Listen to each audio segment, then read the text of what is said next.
To get things started, we got the blissful first ever Raw and SmackDown Women's Champion, Alexa Bliss, who will be defending the Raw Women's Championship against Nia Jax, Sasha Banks, and the woman who claimed to have started the women's revolution, Emma, in a fatal four-way match. Because, of course, as you may know, in a fatal four-way match, there is a possibility that you may lose the title because, as the champion, you don't have to be pinned to lose the title. Someone else can get pinned or submit. That other person wins the championship. But, of course, SummerSlam, Sasha Banks defeated Alexa Bliss, made her tap out to the bank statement to win her fourth Raw Women's Championship. But the next Monday on Raw, Alexa Bliss invoked her rematch clause and she was victorious. That's when Nia Jax turned her back on her and I guess teased the face turn.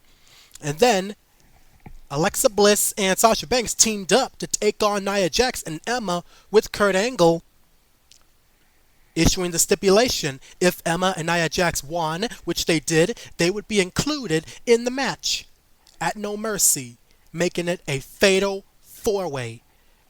So it's now Bliss, Jax, Banks, and Emma. So for me, I already know that Emma is not going to win this match. So I know that if we do have a new champion, it is not going to be Emma. She is talented and all, but she's not winning the championship. Not at No Mercy, she ain't. So Emma, no. Nia Jax, I do see her as the Raw Women's Champion one day, but maybe not at No Mercy. So between Bliss and Banks, I'm going to say that the winner of this match and the person who's going to leave with the Raw Women's Championship will be Alexa Bliss. She is the goddess of the WWE. What else can you say about her? Next, we got this self-proclaimed WrestleMania-worthy match where the 16-time WWE World Champion John Cena will go one-on-one with the Roman Empire and one of the former members of the Shield, who was a former WWE Tag Team and United States Champion, the self-proclaimed big dog of the WWE, who always like to claim that it's his yard just because he defeated The Undertaker at WrestleMania, Roman Reigns. Now, of course, Roman Reigns comes out, a lot of boos, and that's pretty much what I'm trying to figure out. If the WWE Universe boos Roman Reigns, especially when they booed him really hard on the Monday after WrestleMania, why keep him as a good guy? To me, that doesn't make sense. Because you keeping Roman Reigns as a good guy, but the fans booing him and all that stuff, that makes absolutely no sense. But John Cena faces Jason Jordan. He won. Roman Reigns came out and confronted him. Then Roman Reigns faced Jason Jordan. He won. John Cena came out and confronted him. This past Monday on Raw, I thought that John Cena was going to come out and confront Roman Reigns for the last time before No Mercy, but nope. Just Roman Reigns, and playing a clip from February of 2012 where John Cena was talking about The Rock before he was going to face him at WrestleMania 28, which The Rock won. And Roman Reigns just repeated what John Cena said. The results is going to be the same, only he's going to lose to a different Samoan. And he just ended the segment the same way John Cena did, or the promo. So this one, I have no idea who is going to win this match. I do not know, because this is a tough one. Tough one. John Cena may win, Roman may win, but only one can win. So fingers crossed. I'm going to go on a limb and say that the big dog Roman Reigns is going to win this match. But granted, whether I'm right or wrong, this should be a very entertaining and fun to watch match. Next, we got the self-proclaimed King of the Cruiserweights, the Cruiserweight Champion Neville, defending his crown against the Certified G, who won the Fatal 5-Way Elimination match on 205 Live to get the shot, Enzo Amore. And you can't teach that.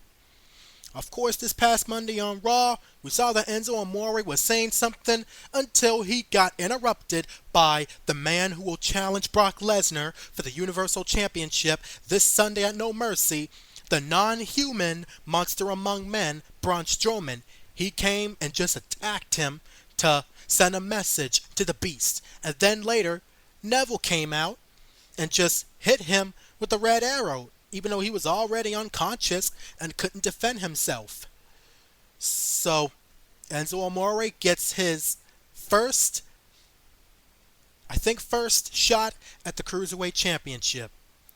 So after seeing all of this, I can't believe I'm going to say this. I can't believe I'm going to predict this, but I'm going to say that the winner and the man who will leave No Mercy with the Cruiserweight Championship will be the Certified G, Enzo Amore. How you doing?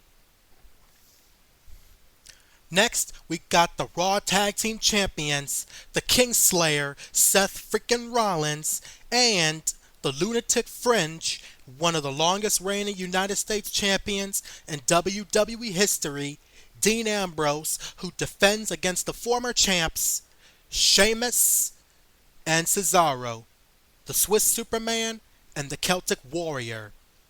But it's really awesome to see Dean Ambrose and Seth Rollins back together, and after reuniting, Kurt Angle granted them a tag team championship opportunity against Sheamus and Cesaro at SummerSlam. SummerSlam came along. I thought Dean Ambrose was going to turn heel, but nope. They were able to work together and capture the Raw Tag Team titles. So now, Sheamus and Cesaro will be getting their rematch, and to once again prove that they don't just set or raise the bar, but they are the bar. So for No Mercy, I'm going to say that the winners of this match, who will leave the Raw Tag Team Champions, will still be Seth Rollins and Dean Ambrose, two-thirds of one of the most dominant and unstoppable factions in WWE history, The Shield. Next, we got one of the longest reigning Intercontinental Champions in WWE history and who is soon to be a father, The Miz, who will defend the Intercontinental Championship against Kurt Angle's son, Jason Jordan, who is best known for his time with NXT and as Chad Gable's tag team partner when they became NXT Tag Team Champions and SmackDown Tag Team Champions. But of course, on Raw, Kurt Angle revealed the secret, with Jason Jordan being his son, leaving Chad Gable by himself on SmackDown until General Manager Daniel Bryan announced his new tag team partner, former Intercontinental Champion himself, the returning Shelton Benjamin, who competed in a few Money in the Bank ladder matches, like in WrestleMania 26 back in 2010, with Jack Swagger, MVP, Christian, Kane, Drew McIntyre, who is the current NXT champion, and so on. But this past Monday on Raw, Jason Jordan competed in the six-pack challenge with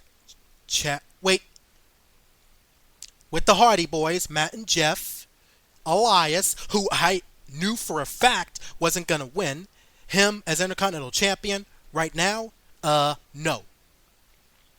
The Miz Taraj, and just at the end of the day, Jason Jordan wins the match, so he is going to No Mercy to challenge The Miz for the Intercontinental Championship. Even after winning the match, he got attacked by The Miz and the Miz Taraj, and Miz saying Kurt Angle will still be a bad dad, and Jason Jordan will still be, he said the B word, but I'm not going to say it, so I'm just going to replace it with loser. So, for me, with The Miz becoming a father soon and Maurice being pregnant, I am going to say that Jason Jordan is going to leave No Mercy this Sunday as the new WWE Intercontinental Champion. Now, let's talk about the match that's going to happen on the No Mercy Kickoff pre-show. Titus Worldwide member Apollo Crews, best known for his time with NXT, will go one-on-one with Elias. Because I still don't know why his last name, Samson, was taken away from him. Why did they take away his last name? Why is he now just Elias? I don't know.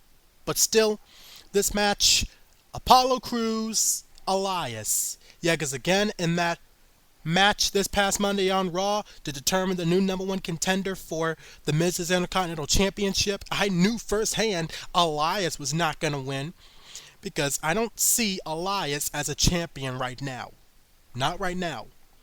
So I knew he wasn't going to win, so now he's going to challenge Apollo Crews. Face him at No Mercy on the kickoff show. Here, I'm going to say that Apollo Crews is going to win this match and give another victory for the Titus brand.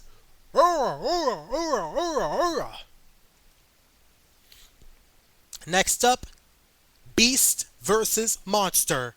The man who can finally say he has defeated Goldberg, the Universal Champion Brock Lesnar, who defends against the non-human and unstoppable monster among men, Braun Strowman. As you may remember, at SummerSlam, Braun Strowman just slammed Brock Lesnar through not one, but two announce tables and then just dumped the second one on top of him. And having him leave on a stretcher, even though he came back later on in the match to continue and retain the title. This past Monday on Raw, Michael Cole had an interview with the two guys. Brock Lesnar says Braun Strowman is going to Suplex City. But on Raw, Brock Lesnar German suplexed Braun Strowman, but he immediately got back up like it never happened. That's why I say Braun Strowman might as well not be human, because not one person do I remember seeing immediately getting back up after getting German suplexed by Brock Lesnar. I never saw that. Maybe you have, but I didn't. So Braun Strowman just made history. Braun Strowman just may destroy Suplex City and squash it down and become the new Universal Champion. But if you ask me, I do see him as Universal Champion one day. I do. Because he is unstoppable and he is definitely championship material. Yes.